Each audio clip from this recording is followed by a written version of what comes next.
Africa Content TV.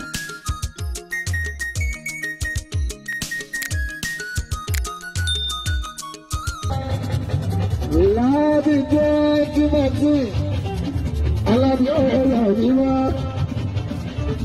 láti fún tún ìwà àjọba káàdé ní aláàdì fún tún ìyá àjọjúwá òní méjì àwọn jẹ́ bíbí ìjà àjọjúwá tí báyọ̀ dábàbò àwọn ní jẹ́ni sọ̀rọ̀ tún ìyá àjọba ká ìyá bí ìbẹ̀rẹ̀ ìbàbò ìbáyọ̀ lábùkù wá ní àwọn. Tẹ́lẹ̀ sọ́run tí ìhòòhò lágbára ọ̀dọ́ kọrin ṣe rántí. Òun jẹ́ 5 years 2019 bá àjọ tó wá bí. 2020 tí kòrónà wọlé kó tó di pé wọlé láàbọ̀ àbàjọ tí wọ́n sí January. March, April ní corona bẹ̀rẹ̀ láàbọ̀ àbàjọ àtiwá ní corona tó wọlé.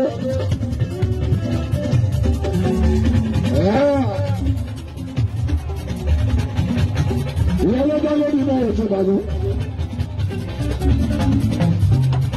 Jọ̀rọ̀ lórí ní náà jẹ́ ọba tó.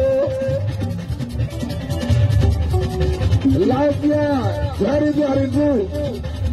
Lọ́jọ́ bí náà ń sọ̀rọ̀ àmọ́. 2023 ooo. Ẹlẹ́kẹ̀ẹ́ wọn àjọ àdókè wá. Àwọn táwọn á tẹ̀. Lànà àwọn ti fi ìyámi. Àwọn àtọ́ tẹ̀ kúrò. Lànà àwọn ti fi ìwà àti òjòjọ́ lálápàá lọ. Pẹ̀lú àlàáfíà àná.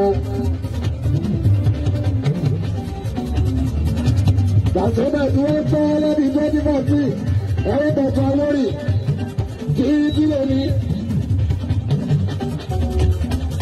Bàtọ́bà tí gbọ́ kó lọ́tọ̀. Bàtọ́bà náà ní bàtọ́ àwọn onílé àjọyọ̀ àríyá àkọ́ṣe ìsáì ní àlàbí ojú wọn. Bá a ṣe ń gbàgbà sí àbáka àbàzọ lọ́pọ̀ onílé kan sí. Àṣẹ ń sá inú àlàábá Nàìjíríà. Ọjọ́ orílẹ̀ àbáka àbàzọ ń bàbà. Àwọn náà wọ́n ṣe ń sá inú àbàzọ ojú rárá. Bá a ṣe ń kọrin àlàbí ọmọ níṣe. Bá a ṣe ń mú àbàzọ bá ká ó ti yàtọ̀. Alábí ìmọ̀lẹ̀ ẹjọ́.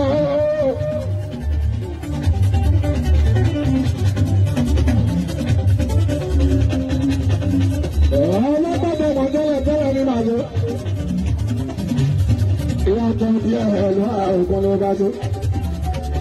Ìyàtọ̀ rí ojú mi ọ̀la tó bá tó. Àwọn ìyàtọ̀ bí iṣẹ́ kọrin ìbàṣẹ́ ojú wa. Àti bí iṣẹ́ múra kúrẹ̀ láàbàkà àjọ ìmọ̀ lọ́pẹ́. Olójú aṣọ ti lè wọ̀ tí ti di grandpa. Olójú ìmúra kúrẹ̀ láàbàkà tó gbọ́dọ̀ rí mi náà. Ìlú bá sọ́dọ̀. Bàbá ka onífújì ní Nàìjíríà pẹ̀lú kí nǹkan bá sọ̀rọ̀. Kan tó ka 1 to 5. Wọ́n á dárúkọ mi láàbàkà àwọn àjọ ìkúnlẹ̀ ṣọ́. Ìyá oṣù tọ́dún. Òun tó wà kílẹ̀rìn. Òun tó hàn sí gbogbo wa nígbàlú. Bàbá ń lọ ní fújì ní Nàìjíríà pẹ̀lú àbúrò ọdún bọ́sẹ̀. Kọ́ńdọ́kà fa àìfò lágbà àkàwọn dárúkọ mi. Ọlọ́run ní orí bẹ̀rẹ̀ àgbàdá àkúrẹ́. Alákùnrin ẹ̀sẹ̀ ọ̀bọ̀tún àìkọ́ ṣọlá. Ṣé bàbá ọjọ́ ẹ̀kọ́? Alábí ọjọ́ ẹ̀kọ́ ni ó. Bàbá àgbẹ̀ta àgbàdo àríyá.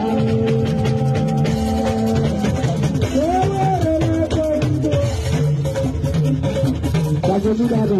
Orí ọ̀dọ̀ ẹ̀kọ́ ṣe. Jẹ́mi ẹ̀kọ́ ládùúgbò ìgbàdé.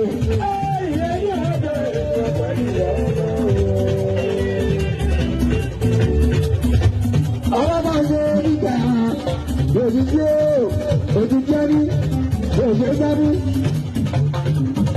àwọn ọlọ́run nígbà òyìnbó àwọn bábọ̀ ya dábàá àjẹká àìsàn.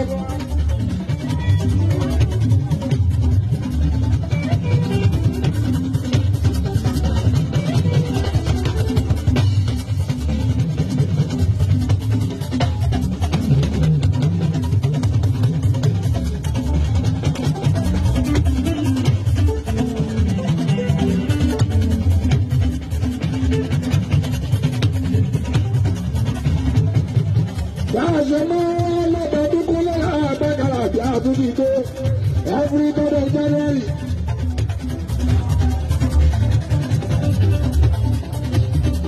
Àkúrẹ́ ẹ̀dọ́ ni ẹja bẹ́.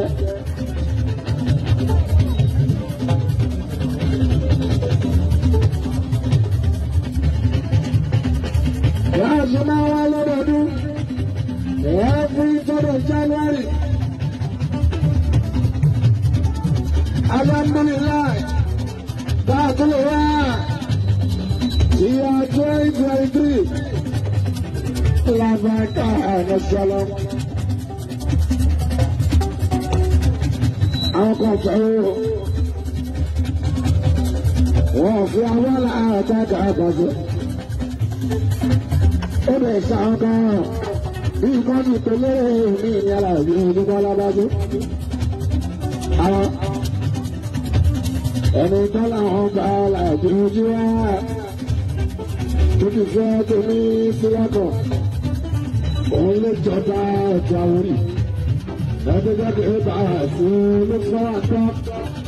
Ọba tí ó gbọ́ kankan, kàbíyèsí tí ó gbọ́ kankan, kàbíyèsí tí ó mọ̀ kankan. Yàtọ̀ sí ká sí ọ̀yìn wa.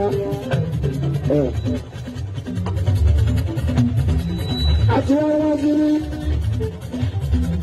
Owó ni ẹgbẹ́ US ẹ̀ka láàbí jẹ́ Timothy alábí ọ̀rọ̀ ní wá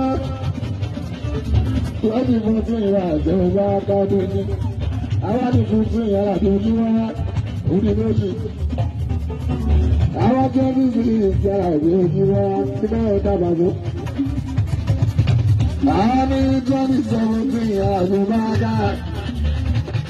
Ìyẹn ní ìbẹ̀rẹ̀ ìbàdàn.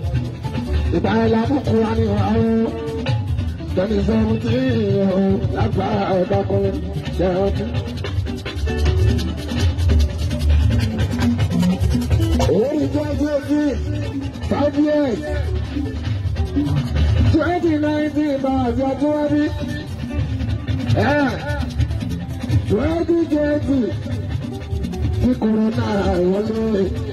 Kótóri tó wọlé láàbọ̀ àbàzọ àti wá sí January, March, April ní kòrónà bẹ̀rẹ̀ láàbọ̀ àbàzọ àti wá ní kòrónà tó wọlé